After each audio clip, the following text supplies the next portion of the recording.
Breaking news आए डहर की मावा से शेयर कई पिया गोठ दड़े कोभर में ज़मीन की मालिकी तां बिन भरचूंडी के पीरन में कोभर बिरादरी की धुरिन में झेड़ो थी पियो। झेड़े में 6 ॼणा ज़ख्मी थी पिया आहिनि। ज़ख्मियुनि में मियां मसूद, मियां मोहम्मद आज़म, शाहनवाज़ कोभर, इमरान ऐं अब्दुल अज़ीज़ कोभर शामिल आहिनि, जिन खे अस्पताल मुंतकिल कयो वियो आहे। अहम ख़बर आहे नाज़रीन डहर की मावा से शेयर कई पिया गोठ दड़े कोभर में ज़मीन की मालिकी तां बिन भरचूंडी के पीरन में ऐं कोभर बिरादरी की बिन धुरिन में झेड़ो थी पियो। 6 ॼणा ज़ख्मी थिया आहिनि। तफ़सील मालूम कंदासीं। डहर की मावा जो रिपोर्टर रमेश कुमार असां सां लाइन ते मौजूद आहे। रमेश, कहिड़ा तफ़सील आहिनि, आगाह कजो।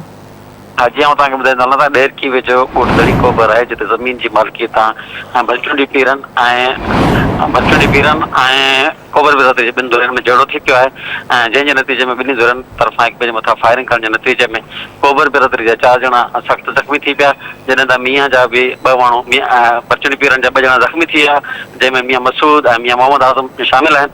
ऐं ज़ख्मियुनि खे गिणती जोगी हालत में ॾेर की सरकारी अस्पताल आंदो वियो, जिते ज़ख्मियुनि जी हालत गिणती जोगी हुअण खे सखर मुंतकिल कयो पियो वञे त रस्ते में ई मियां मोहम्मद आज़म जेको आहे उहो ज़ख्मनि जे सूर नसांदे ऐं फोत थी वियो आहे। हींअर बि ॿिन्ही धुरनि में छिकताण वारी सूरत हाल आहे, धोरी मोर्चा बंदि आहिनि ऐं उते डहर की पुलिस पहुती आहे ऐं धुरनि में फायरिंग बंदि कराई आहे, जॾहिं त छिकताण तेज़ आहे। जी ठीकु आहे, मेहरबानी रमेश तफ़सील खां आगाह करण जे लाइ।